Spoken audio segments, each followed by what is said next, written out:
Hello, everyone. Welcome to Cherry the Geek Ah, TV. I'm Joe Vanourney. Today, we are joined by Marc Frydman. He is a writer and producer of the new film Lucky Strike, starring Scott Eastwood, which is now available to buy and rent on all VOD platforms and will be coming to DVD on Tuesday, September 15th. Marc, welcome to Cherry the Geek TV. thank you so much, Joe, for having me. So, Lucky Strike is based on a story you heard in France as a teenager, told to you by a veteran of the Battle of the Bulge. How did that real life conversation evolve decades later into this screenplay and film? Well, that vet told me that story when I was 16, okay, and like 2 years later, I was starting looking at maybe I should go into the movie industry, which I love, and I said, well, I'm going to write this screenplay. It's a great story, it's a true story. It writes itself. I have all the elements, all the action, all that stuff. It's going to be easy. And it took me 50 years to make the movie happen, but it was worth it. It was such an important story. And in the meantime, of course, I did a lot of other movies, but that one always stuck with me because it was a true story. It was a very heartfelt story, and I wanted to give this vet a thank you for his service. And he come from Europe because Europe was liberated by American soldiers, so we owe them. Kind of give people a quick synopsis of what the premise is of Lucky Strike. So Lucky Strike is a story of a soldier who was sent on a mission. He's a captain, actually. He's sent on a mission to block the road during the Battle of the Bulge, which was the biggest offensive at the end of the war. It became famous in history under the moniker Hitler's Last Gamble.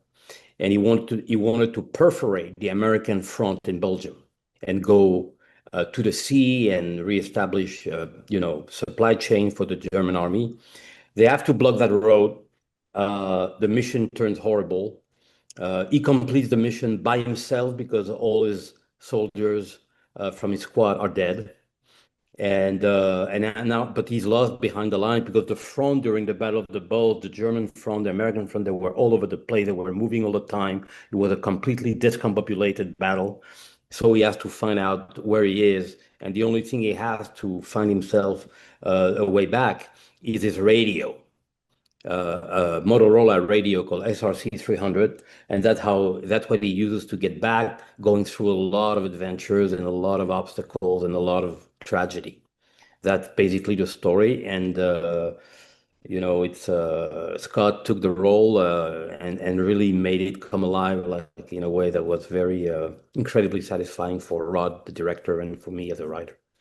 Rod So, Lurie is the director of Lucky Strike. He's also a co-writer sorry, yeah, on the script with yeah, you. You have had a creative partnership with Rod for almost like what 26, 27 years or yep, so, something like going that, all the yeah, way back to the yeah, Contender, the Commander in Chief series with Gina Davis, Straw yeah. Dogs, the Outpost. Yeah. What makes your creative partnership so resilient?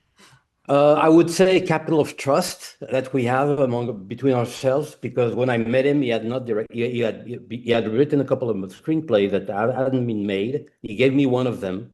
He was a critic at the time. He gave all critics, maybe you too, Joe, have a screenplay that is lying somewhere in a drawer, and he gave it to me, and I thought it was amazing.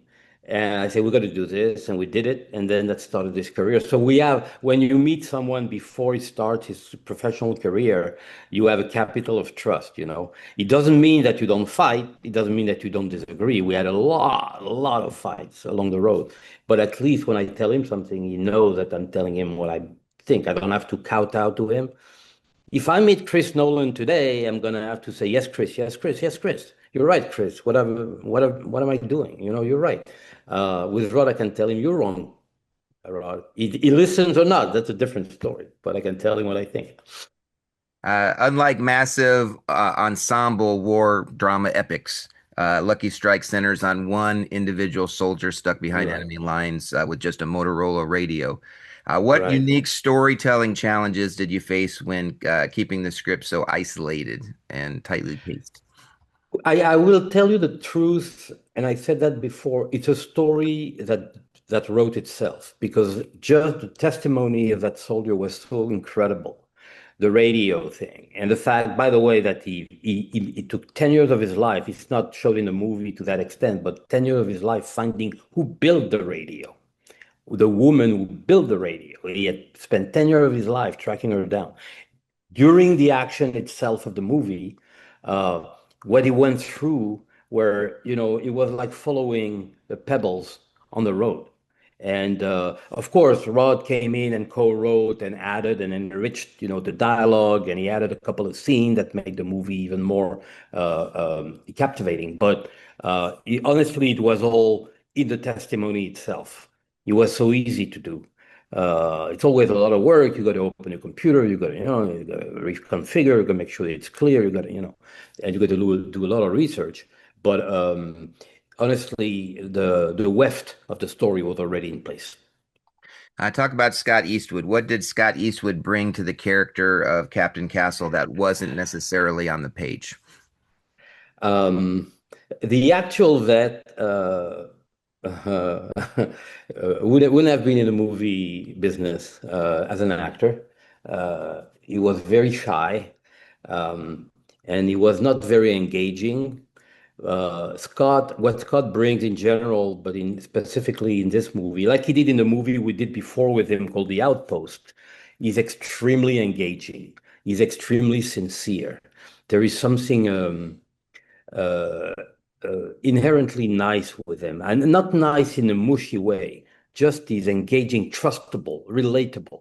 In spite of the fact that he looks like $1 million, he's very relatable, and that's something that is not easy to find. And he was a character. He was a great soldier. He was very courageous. He wanted to find a woman who saved his life at the cost of 10 years of his life. And that's all. It all worked with Scott. He can sell this because that's what he is. That's who he is. And by the way, my favorite scene in the movie is that scene when he goes see this woman at the end, and I think he did a fantastic job. He didn't oversell it. He didn't come mushy. He didn't come cloying. He did it straight the way he is. You know, Scott is the kind of a man that the actor and man that you shake his hand and you know where you stand. There's not going to be any. A little bit like his dad. I don't like to bring his dad back because it's a pain in the ass for him, but it's true. It's true. Scott's his own man.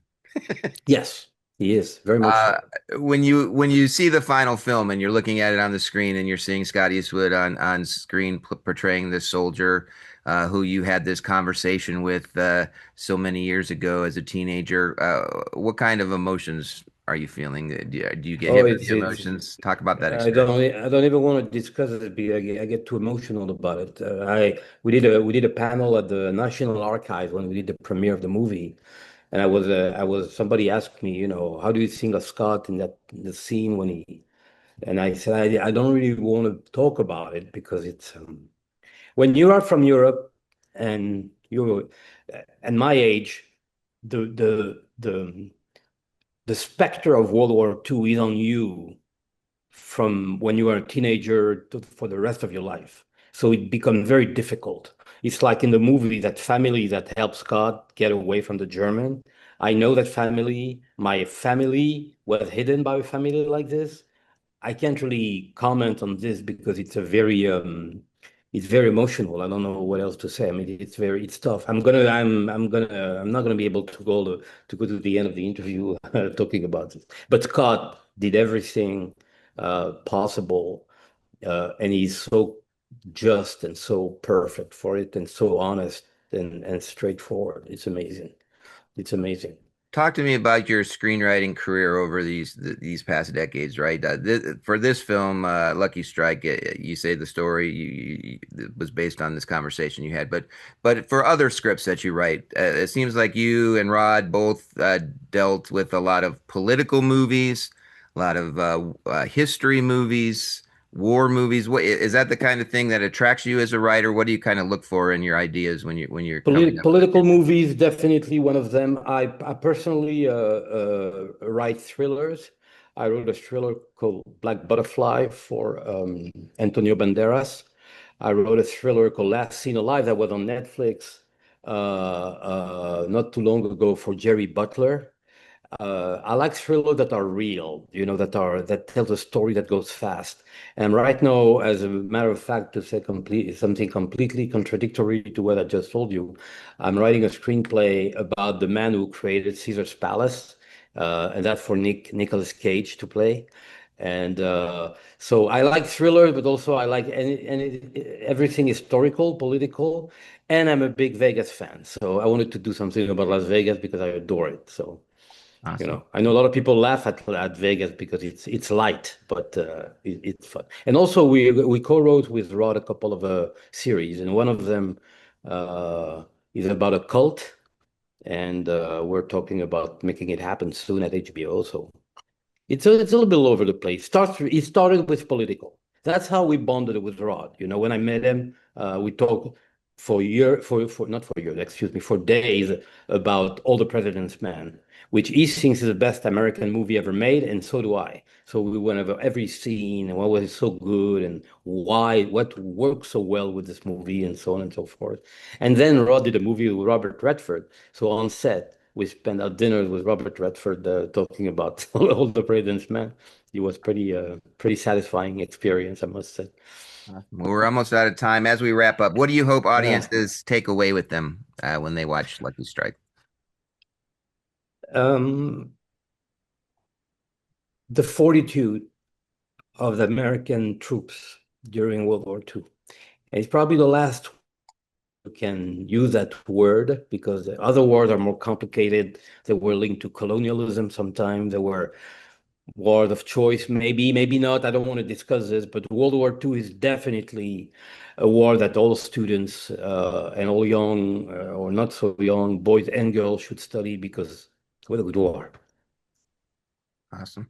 Well, the film is called Lucky Strikes, now available to buy and rent on all digital VOD platforms, coming to DVD on September 15th. Marc, thank you so much for chatting with us. Thank you, Joe. Thank you so much. I appreciate it.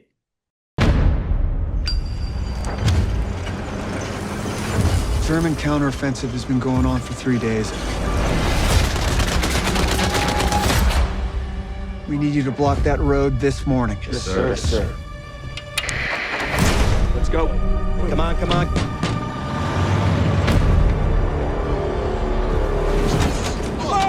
Sorry, sir. You do realize we have 400 pounds of explosives back there, right, Murph?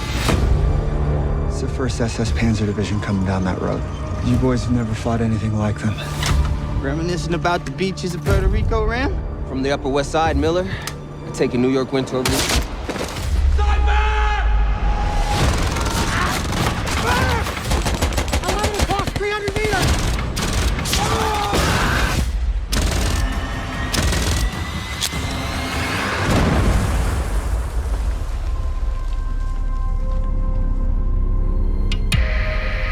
Dauntless, this is Derek 06. Vehicle's broke. All my men are dead. Roger, Derek. We cannot get to you. We need to get to Rally Point Elsenborn. That's too big of a hike. Got the SS crawling all over me. Godspeed to you, Captain. When it comes to the SS, there are no rules. They're not soldiers. They're murderers.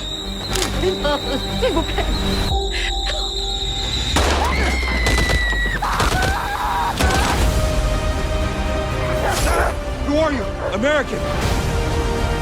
They warned us about turncoats and spies. Keep your radio battery alive. It's your lifeline now. I'm the sturdiest radio in the war. 80 years from now, everyone will know what happened in that battle. But will they understand it?